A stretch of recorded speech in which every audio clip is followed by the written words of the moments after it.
So before we get into this week's episode, I would like to take a moment and honor a man that many of you know, some of you have met, and a lot of you have been inspired by. Bomber from the Black and Kinky podcast unfortunately passed away recently. And I can't imagine what Miss Bell is going through. But it shocked me and Kelley both. And, we didn't know them the best. We've hung out with them while on vacation. We vacationed to their city. And we hung out with them and had an amazing time. Just grabbing food and doing karaoke and whatnot. It was always fun with them. And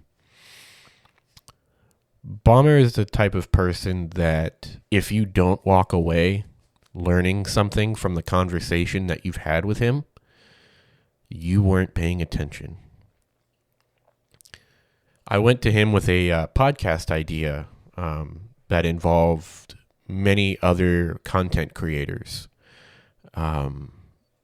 And just to see if he and Bell would want to participate. And, he just came at it with support. And then he offered me a bunch of other ways to approach it, different topics to include, and every single one of his ideas had me like, damn, I should write this down. And just quality suggestions and recommendations. But that's the type of individual he was. He was a quality individual. And he's missed, for sure. I know a lot of you were inspired by him. He's very proud of who he was. And the world doesn't get blessed with people like Bomber that often. I wish I would have reached out more to you, Bomber. You're a legend. And I'd like to take this moment and let's have a moment of silence for Bomber.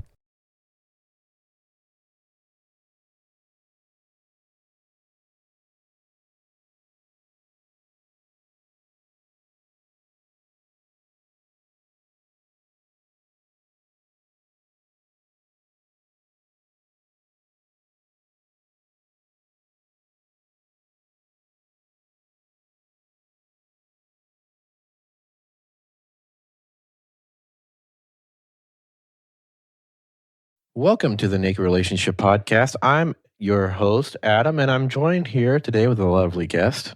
Just kidding. She's a host. No, I'm the fucking co-host, bitch. My name's Kelley. Oh, man. So, for those of you just tuning in, for the noobs, I'm kidding. We're not going to go there. All right. So, we've got another doozy for you. This time, it's not in a church parking lot, but instead, it's in an apartmentito. For those of you who don't speak Spanish, that means apartment. Although I'm pretty sure you could probably figure that one out on your own. Okay, so we are going to call this couple Thing 1 and Thing 2. I'm kidding. What should we call them? I like Thing 1 and Thing 2. Yes, but something that I can actually remember. All right, so we are going to tell you the stories of our time with Brittany and Troy. So I met this couple off of a swinger platform that we are on and kind of hit it off. I told them our situation about how you are a travel nurse and are like never home and you work night shifts. So you're probably not going to be in the conversation quite a bit. And they're still cool with it. Thankfully, they didn't think I was a single male or someone cheating on my wife. It was great. Probably several weeks into the conversation, we finally meet up for dinner and drinks. Just the three of us. You were working or sleeping, one of the three.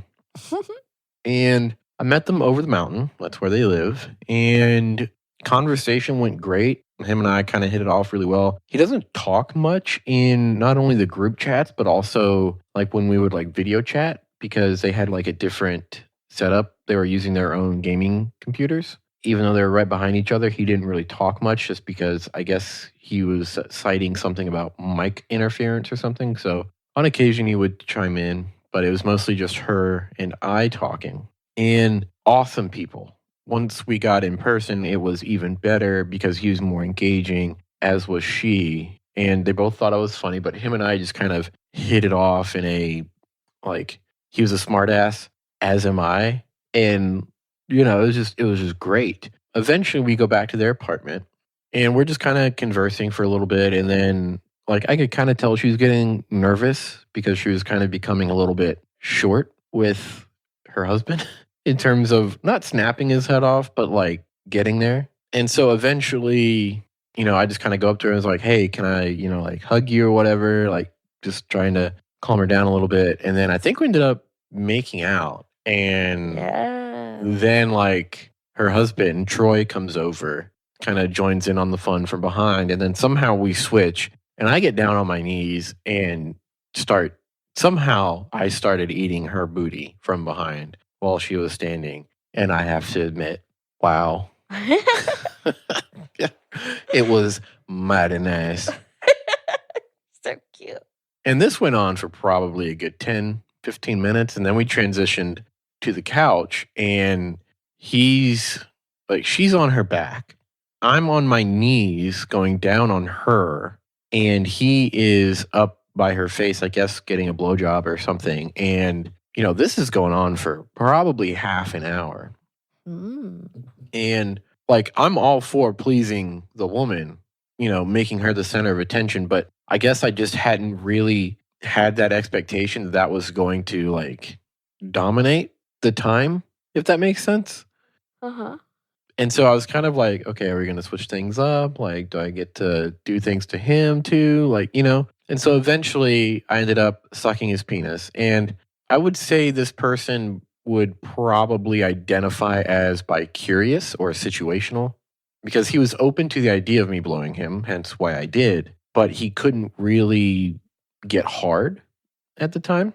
That would change later on down the road on our second play date. So he couldn't really get hard. And then like he put it back in Brittany's mouth and got him back hard again. And then I think we transitioned to their bedroom and it was just holy fuck. It probably was only like, it felt like maybe 30 minutes to an hour went by, but it was definitely several hours. Whoa. There was just a lot going on. And I'm talking everything from toe sucking, like me and her were toe sucking each other, to like her squirting. I mean, it was a lot. Like, this has been 5 or 6 months ago, so it's kind of hard for me to remember exactly the order of details. She just kept going and kept going. Like, I mean, I even tapped out at one point to use the bathroom, and she just kept going with Troy. And then I came back and I rejoined in on the fun. And like, man, so she's a great kisser, but like, it was kind of one of those where, how when you kiss someone and they do it a little bit differently than you do, so you kind of have to learn to adjust to that. Yeah. And then you adjust to that, and it's like, okay, this is pretty great. It was kind of like that. We took turns with missionary and just really making her the center of attention, even in the bed. I think she sat on my face a couple times, and geez, it was amazing. And I mean, I'm talking, the bed was soaked by the end. Yeah. And like, we just kind of like laid there for a little bit afterwards, just like collecting ourselves, because that was probably the longest sex marathon I'd ever had with anyone other than you since we've been together. Yeah. So I was worn the fuck out. Like, I want to say that was also the night I was coming home and the interstate was like closed off, I think. And I was like super pissed off and anxious. I think that was that night too.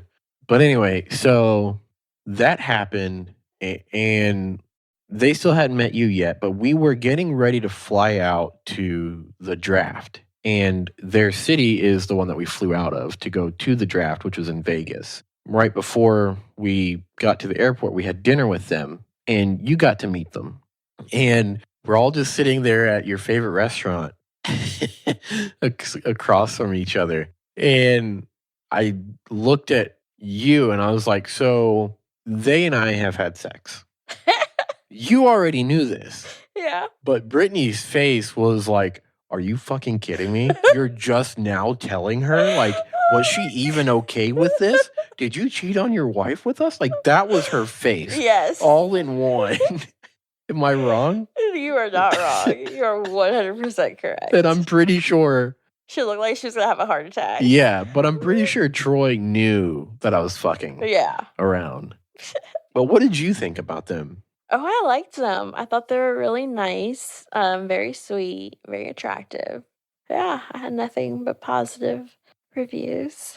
And then probably a month later, they came over here and we all just like grabbed some food and hung out a little bit, went to PetSmart, came back here. I think we played some board games. Yeah, we played board games. But nothing sexual happened. Yeah, nothing. Okay, so anyway, after that happened, they came over for brunch one time. It was just me. I guess you were working because you are a working woman. I can't relate. And breakfast was fun. We had it at Tiffany's. And then we came back here and the three of us played. It was a nice little threesome. And you and the couple. Right? Yes, me, Troy, and Brittany. We all came back here and made a play date. And it was good. It was one thing surprised me, and that was at one point Brittany is sitting on my face. Okay. Mm-hmm. And so I know roundabout where her head is. She would have had to have been an owl to put her lips on my cock. So I knew it wasn't her lips on my cock. It was Troy's lips on my cock. Wait, she would have had to been an owl? Yeah, because owls can turn their head all the way around. You don't notice? I mean, I don't think that's the saying. But anyways, she was sitting on your face and you felt lips around your cock and they weren't hers because she couldn't like turn her head. Yes. Okay. In my head, I'm like, oh, what a pleasant fucking surprise. And, I asked him about it later and I think he kind of just said it was like a heat of the moment thing, which, yeah, it felt nice. Yeah. He knew he didn't need consent from me. I don't know if I explicitly told him or whatnot, but he did not need consent, but from me, because I guess he already had it. But at one point, we DP Brittany. So I'm on bottom. So both penises in vagina, not No. one in... Oh, okay. So one in vagina, one in asshole. Yes. Okay, there's different kinds of DPs. If you ask friends with a twist, I'm the asshole. But in this play scenario... I was in the vagine. Okay, you were in the vagina. Her husband was in her asshole, which props to her because anal's fucking hard for me. Yeah, I think I told her I told them about how your booty hole is like one of the tightest I've ever felt, how you need like a lot of prep work. And they're like, oh yeah, we used to be like that too. And then they just kept working at it. And then I guess I just don't want to work at it. It's just a lot of work that I don't want to put into it. I don't think it's just the work. I think you had a patient one time where his like sphincter was like... Yeah. Okay, so let me tell them. So I think I'm traumatized, okay? Because this was when I was working as a CNA in nursing school, and I had a patient that was gay, okay? He was a homosexual, and he, I think, bottomed a lot because... Can't relate, unfortunately. Because he had no more muscle in his sphincter, so it wouldn't close. It was open all the time, so he couldn't control his bowels. They just leaked out constantly, and I think that has traumatized me, and I want a tight butthole. You also want a tight coochie, mama, which is why you're never gonna let anyone try fisting you. It's fair. It's a muscle. It can expand and contract. So can a booty hole. The vagina is meant to expand and contract. So is the poop chute. Do you not know how turds come out? I know, but you don't birth an 8-pound turd, okay? I don't birth know. An 8-pound human. Your chili makes me birth an 8-pound turd, okay? Okay. Anyway. Back to the DP. So I'm on bottom. Brittany's on top of me. She's like, her face is towards me. And Troy is kind of basically having her and doggy coming in her back door. And this goes on for a little while. And it is a lot more comfortable experience than when I DP'd your best friend with her husband. Well, so we were at their house earlier that night, your best friend's house. Can you finish telling one story before you go on to the next one? You got me to start this story about fucking Brittany and Troy. Uh-huh. And then you asked me to tell the story. No, I didn't ask you. I asked you to compare. Yes, but I couldn't compare without telling the story. Oh my God. You're one of those people that failed those compare and contrast essays. Listen, I know what a simile is. I know what a metaphor is. I can do the Venn diagrams. I'm okay. All right, so now that we've got the comparison out of the way and a little bit of a story, so I'm on bottom. Troy is in her booty hole, and it's great. We're doing this for maybe 5 minutes or so, and then he pulls out. I guess he came, and so then me and her just keep going for another little while until eventually I cometh, and then like I go pee or whatever because like I have to pee after sex, like I have to because of my two urethras. Your cum gets stuck. Yes. In your two urethras. Yeah, it doesn't come out, pun intended.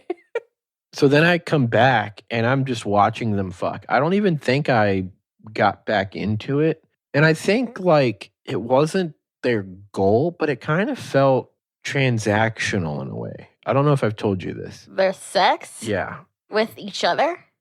The three of us. Felt transactional. A little bit. Because we got to the house and it was almost like, hey, we got to leave in like an hour, so let's just go ahead and play.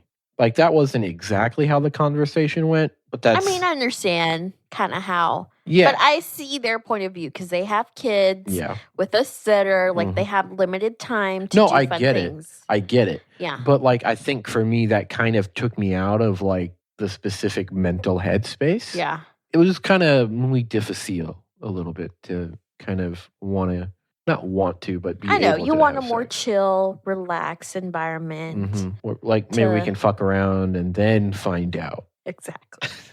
That's going to do it for this episode. You can find us on Facebook, Twitter, Instagram at TNR Podcasts. That is plural. You can find us on fullswapshop.com. That's where you can buy our merch. All these links will be down in the description below. Bye. Go Hawks.